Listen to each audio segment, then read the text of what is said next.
Welcome. You found your way to MindLife Mayhem. Congratulations. Conversations exploring critical challenges affecting people's ability to lead a full life. MindLife tackles the construct of psychiatric disability as we have known it. With brave and fearless thinking, MindLife finds new ways to challenge the old narrative. We invite you, either as a help seeker or a help provider, to think, live and ultimately be different. I'm Gill Townsend. And I'm Helen Glover. We're ready to take on the challenge. Are you? Are you ready? Ready. What are we ready for? We're going to talk about psychosocial disability this morning. Hold on. And we tried a couple of times and we get stuck. And I think Such a big topic. It's the whole point of MindLife Project. Yeah. Is to reframe psychosocial disability. So when we dip our toes in to try and understand what we mean by it, it's really hard. It's really hard. I had someone, a friend of mine, she called me during the week and she said, "Hey, Helen, I've got a new diagnosis." And I said, "What? How do you get a new diagnosis?" And she said, I said, "What have you been diagnosed with?" And she said, I've now got a psychosocial disability. And then she said, "What does that mean?" And I said, "That's a very good question." And I asked her, "How did you get a psychosocial disability?" She said, "Well, I answered all these questions and then someone said I now qualify for funding and because I've got a psychosocial disability." And I go, wow, this is a construction we've created. And it's a really sad construction that we're placing another diagnostic label, not necessarily a medical label, but a diagnostic label that further shapes someone's identity away from their wonderful richness of complexities of different identities. I now have a mental illness, I now have a psychosocial disability, and therefore that qualifies me for privileges, or so-called privileges, access to them. That's the thing that hits me every time, is that I've got to now name myself as having a particular disability, and then that frames my whole sense of the world and how others sees me. When we've spent so much time working with people to say it's about who you are, your identity. You are not your illness. You're not your mental illness. You're not your diagnosis. And then your friend gets an experience like that, and she's got to unpack that. Well, and seeing it kind of as a good thing, but also this sense of, oh my God, is this change who I am, and what does this mean, and how come I didn't know this before, and what is this? What is the disability? And I hear other people kind of go, "Oh, I'm looking for someone who can actually confirm I've got a psychosocial disability because I can get more funding." And I go, that saddens me too. I suppose one of the things I'd say here, we're not suggesting that people don't have barriers in their life. So, and I think that's exactly what we should be calling them. Yeah. Because as soon as we all have psychosocial needs, and we've talked about this in other podcasts. And these psychosocial needs are things that give us energy. They help our mental health. They, when we're able to, through a social lens, when we connect, when we have a sense of community, when we contribute, when we have companionship, through our social needs, we actually get a boost in our mental health. And so therefore a boost in our mind, a boost in our sense of who we are and the energy that helps us to go forward. And I suppose that's where the language of MindLife is trying to offer up a replacement for the terminology of psychosocial disability. Yeah. And I think the challenge here is to understand that the disability is not necessarily, or the barrier or the challenge, let's call it challenge. The challenges that arise because I have a mental illness or mental illness symptoms are real. Yeah, I can remember, when I was first diagnosed and I had some of that really old medication, and my eyes would go into the back of my head. Really hard to drive a car when your eyes go into the back of your head because of medication. Really hard to kind of hold down a job, really hard to go out into the community and not look like you're drooling all the time. And this sense of, that wasn't necessarily a challenge that was of my making, but because of the treatment and the treatment environments, the challenges that come that way look like a disability. Yeah. Look like it's hard to engage in things that other people can engage with without friction. Yeah. So I think that for me it's about where does the challenge come from? It can come from the actual experience of symptoms, but more often I think the challenge that we're left with comes from lost opportunities. Yeah. Yeah, And that's right. And you've got a mindset around that. Yeah, yeah. I suppose one of our mindsets says that psychosocial disability is not a symptom of mental illness. It's a negative side effect of lost opportunities. Wow. Yeah. And why we hold that as a mindset is it just reminds us to think about that and to think about what are the lost opportunities and what are the opportunities that a person can create, or what are the opportunities if we're in a help provider role that we can work with someone to rediscover or to uncover. Which may have nothing to do with the mental illness symptoms. Yeah. So I have a question that I kind of often ponder is that, can I have mental illness symptoms without necessarily a psychosocial disability occurring? Mm-hmm. Which I think is true. Yeah, I think that's true. But let's flip it.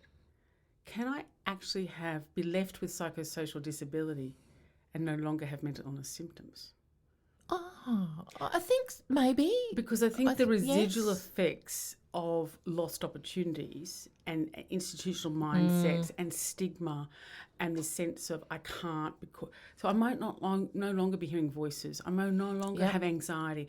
I may no longer have mood swings. I may no longer feeling clinically depressed because that might have been treated well, but I might have the residual side effects of what has occurred as a result of the treatment and the treatment environments and the kind of environments that have been set up for me to live out my life, and that's the disability. Yeah, or those are the lost opportunities. The lost opportunities, like many people who we speak to who've lost the career that they had, exactly, lost family, friends, exactly, relationships. So those lost opportunities, And so when we link the two together, I think we're doing a disservice because we're making this assumption. We're almost taking a medical model, a medical lens to the concept of psychosocial disability, that the disability is caused by the illness. Now, I'm not saying that there aren't some challenges. There aren't some challenges in your thinking and kind of how you navigate that. But I think they're the smaller challenges compared to the bigger challenges of fear, anxiety of entering into new spaces, my sense of self, my confidence, my opportunities around work and engagement, those bigger life social challenges. And so I suppose a social lens looking at psychosocial disability would agree with us in some ways that it's the being locked out of those social opportunities that cause the disability or cause the barrier or cause us the challenges. Yeah. It's a construct. Disability totally. Itself in how we see it in society is a construct. And it serves something else. It serves funding. It serves how we carve up government departments, how we carve up money to people. It's not a truth because there's not the left side of me's got a mental illness and the right side's got a psychosocial disability. It's kind of that for everything that we experience, we will have psychosocial challenges. Yeah. A young mum with a newborn's got a psychosocial challenge. She can't necessarily find it easy to get out and socialise and do the things that she normally did before she had a young bud. I remember that myself. But Suddenly there's a whole new world you've got to navigate. And so did you have a psychosocial disability as a result? No, but I certainly had to reinvent myself and reimagine who I was and recreate new aspects of my life. And so I think we look at lots of things that as our life changes and we go through different phases of it, or things happen like serious illness or serious injury, yes, we may have physical limitations, and yet I think the psychosocial challenges we are left with are for everyone. Even going into retirement, for example, which people will have psychosocial challenges. Yeah, suddenly that's true, the things that they met their needs through, but you wouldn't call them a psychosocial disability. And some of us do it well. Some of us kind of breeze through that part And some of us are more challenged to get through that part and need a bit more help. But if we know what we're helping, rather than it's got nothing to do with the actual illness or injury or symptoms that we've experienced. Yeah. And in this conversation with my friend, it was really, I don't know, it was a hard conversation, but I think she appreciated that the psychosocial disability wasn't something that had been added onto her, that was a new thing, that she was getting sicker or she was more serious than what she thought. And I think some people, she got this concept that, oh, now you're this bad, you've got a psychosocial disability as well. You've really gone down the scale. Yeah. That it's the permanency of the sense of disability that makes me feel uneasy in these times. Talk me more. Well, it's like, now you have a disability. You will always have a disability. This will always be this way. Whereas really the reality is that psychosocial needs challenge, as we've said, through our time of life, through our experiences. So it's that sense of being locked into a permanency of a disability and the identity that gives that concerns me. I think it's true, and I think this is a mindset that in order for us to get what we think is support, we actually have to sign up to the permanency of it. Similar to a physical disability, that at this point in time medical science doesn't have the ability to rebuild spinal cords, but wait 10 years and it probably can, and it will reframe how we see the permanency of disability. But I can remember this conversation I had with a group of people, all who were kind of stuck in service land. And I asked them a question that I thought was quite a naive question, a simple question. I said, what is it about our mental illness symptoms that stops us doing things? And what can't we have because we've been diagnosed with a mental illness? And anyhow, they went to town and they said, I can't get a boyfriend, can't get a girlfriend, can't go on holidays, can't get a job, don't have friends, can't go to the movies, can't go out to restaurants, and they filled a whole whiteboard. It was pretty impressive. And they just think, we can't have this, and what about this? And, it's really hard to eat, and it's really hard to, do sports. And then so I let them go and I let them fill this. And they're going, oh, wow, all these things are just so hard we can't get because of our mental illness. And I said, what is it about our symptoms that stops us from being able to get a job or get a house or get a girlfriend or go on a holiday? I said, do we lose our legs? Do we lose our arms? What makes it difficult for us to do that? What is it about our symptoms that do that? And so they got to the point that it wasn't necessarily our symptoms that stopped us. I said, well, what is it then? What is it that stops us from being able to have equal access and equal rights to all these things? And they did name other people's perceptions as stopping us. But more importantly, they said, well, it's probably us that's stopping us. It's probably our fear that's stopping us. And I said, fear? Fear of what? And I thought they were going to say fear of failure. But they actually said fear of succeeding. And they said it's actually easier to name, it's our symptoms that stop us, than it's actual fear. Wow. It was really powerful. That's pretty powerful. Yeah. So the sense of that, when we name this as fear, or we name this as lost opportunities, or I don't have the experience, or I don't have the right supports at the right times, and when we name it as fear, then it becomes possible to change. Yeah, because the other side of fear is excitement, isn't it? And the other side of fear is the thrill of the challenge of achieving something. Yes. But when I hear you tell that story, because I've spent a lot of time in service provision and being a help provider, I hear how that narrative of people saying what they can't do because of their symptoms almost seeps into the narrative or the worldview of the service provider, and we believe that. That's right. So and we don't question it. No, so we believe it's the symptoms and the mental illness that stops people. We've bought into a medical lens of disability instead of to a social lens of disability. Yeah. And this construct of when someone says, it's my voices, I can't do that, and go, okay, I won't question that. Actually, what is it? How do they stop you? I know someone that has a diagnosis of severe mental illness, and his mother kind of panders to it a bit, and she does his washing, does his cleaning, does the housework, makes sure he's out of bed, and this is a 40-year-old man that lives by himself, but she goes in every day and does all this for him. And this person also, his mother lives in a space that doesn't have running water, chooses to chop the wood to make a fire, to boil the kettle, to have a cup of tea. So it chooses to live in a space that's not got a lot of mod con, shall we say. And so this whole sense, and I said to her one day, "What do you need your son for?" "Oh, nothing. I don't need him for anything." I said, "Interesting. As a 70-year-old woman, I would assume that your 40-year-old son would be able to help you with some things." And she said, "Well, like what?" And I said, "Well, I see you chopping the wood. I see you lighting a fire. I see you boiling the water to have a cup of tea. What stops you asking your son to chop the wood?"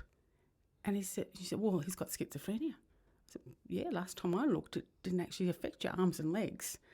And she said, but he might not want to. I said, "Have you asked him?" And she said, but he's got schizophrenia. I said, "Yes, I know that. But have you asked him to help you chop the wood?" And I think just that question, then in the next few weeks, she did ask him. And just that invitation back in to see that my whole world isn't stopped. I might have challenges in certain areas, but it doesn't mean I'm precluded. And I think sometimes other people stop us participating and stop us kind of working out how do we navigate and overcome these psychosocial challenges that we have. And I think that the use now quite prolifically of the word psychosocial disability and the ownership of that brings us that challenge. So it invites us to stop and think and unpack what we mean by that. It also gives us permission for to say to a group of people, you don't have a right to exist in this community. You don't have a right to make decisions about yourself. Because I think with disability, we also, somewhere there's an inference around capacity or incapacity. Yeah. Yeah, and it also really leads into, we've spoken about this before, that parent-child relationship. And so an adult person with a disability will frequently be treated like a child. And this is why I think we invite people to stay on the outskirts of life. Yeah. I have another friend that says, "I cannot afford to apply for an NDIS package because it will cost me too much of what I've already got in my life. Yeah. I'll have to give up too much to sign up to that permanency, and I'm not prepared to do it." And yes, she would meet the criteria, but she's wise enough to know that she's fought too hard to get to reclaim her psychosocial needs in order to give them away. And in a rich country like Australia, America, England, Western world, we can afford to have people. There's a convenience almost around people being identified with psychosocial disability. You go to developing countries, they can't afford to have a psychosocial disability. They still have to contribute. They still have to be part of their civil society.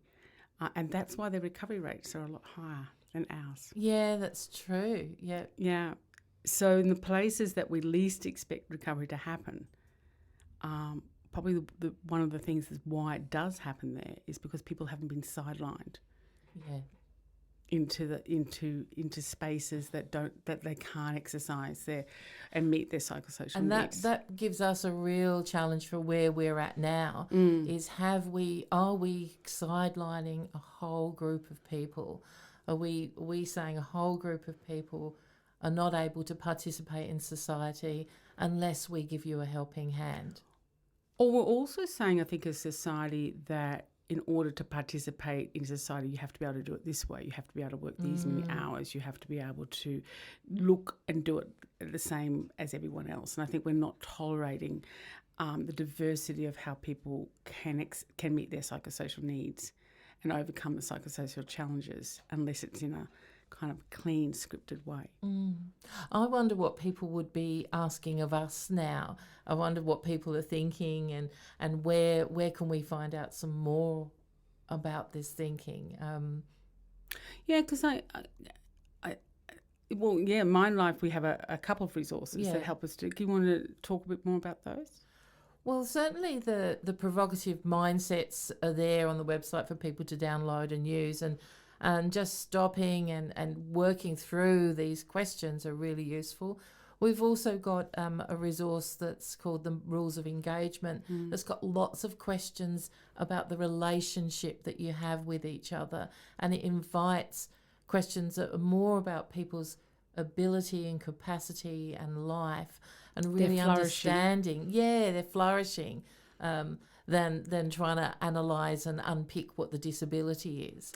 And I think the other thing that I like about resources that you've got is the MindLife Power Prompt cards, and because they're a reminder of me that one of them that says if someone asks me for my diagnosis and they're a support agency, do they need my diagnosis? What do I do? Do I give it to them? If I'm someone who's helping me to navigate my psychosocial challenges and they want to know my medication and my next of kin, they're assuming there's some assumptions there, and do I want them on my team? So these are the subtle things that reinforce permanency. If someone's asking me to sign up forever as a permanent client, or someone's telling me, you'll always have this, you'll have to manage it. Are they the messages that what do I want to say to that? Yeah, and certainly within the rules of engagement, we ask that question is, when will we know when our work's done? So it's not suggesting that it's going to be a permanency, that you permanently need another professional help provider in your life. I was thinking around the same sorts of conversations I had with this group, and I was introducing them to the longitudinal studies of recovery by Courtney Harding, and this young man was starting to stir in he was 28 years age, and he started to kind of listen to what I was saying at this high probability of recovery from schizophrenia, and you can imagine this kind of wrestled with him a little bit, and he started to yell at me, and he said, "What do you mean I can recover? How dare you tell me that people like me can recover?"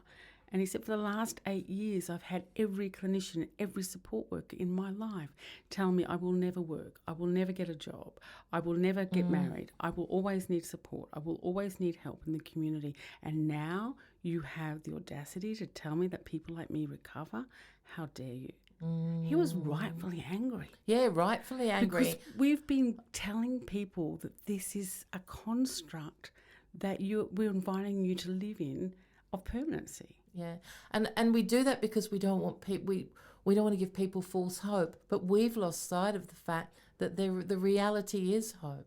Because in the MindLife interviews you did, there were lots of people that hadn't signed up to that permanency, didn't know that they were supposed to be permanently disabled. No, that's right. And people live their lives quite independently of service provision and had ideas and visions and views for their lives, but often that we don't hear about. So I think it's always about looking for the life in people and suspending some of the own narratives that we've heard and really listening to people and understanding who they are and not buying the fact that this is permanent. Or a construction. Yeah. Because we've constructed psychosocial disability to fit in with other rights-based movements around disability. I just think it's not a great fit. Yes, we have rights, but when we sign up we want to align it to the disability movement that's actually a permanent one, that does have rights to support. I'm not sure we're hitching the wagon to the right kind of message. Yeah, for me it's about hitching the wagon to the permanency. So why aren't we hitching it to the flourishing? Yeah. Helen, you always have so many wonderful stories, which is why we're going to use these through the MindLife Mayhem. I want to hear some more about flourishing, and I think that we'll do that in our next podcast. Really? Okay. Yeah. Okay. Look, because I want to say thank you, everybody, for listening. Yes, please read our blogs. Go to the MindLife website. Because they're a great resource. Yeah, the blogs have got they're sort of like written versions of the podcasts. Yeah, have but a they're look at provocative. those. Yeah. And join us again for our next edition of MindLife Mayhem. You've been listening to MindLife Mayhem with Helen Glover and Gill Townsend. This project is funded by the Australian Government Department of Social Services via an Information, Linkages and Capacity Building grant. MindLife is an initiative of Bridges Health and Community Care. These podcasts have been recorded at the Arts Nexus studio on Madangi country, and the music is by Jeremiah Johnson. If you've made it this far, you are clearly a MindLife change agent. And we've got a gift for you. Go to mindlife.org.au and download the resources that will help you to continue to avoid the pitfalls in either seeking or providing help.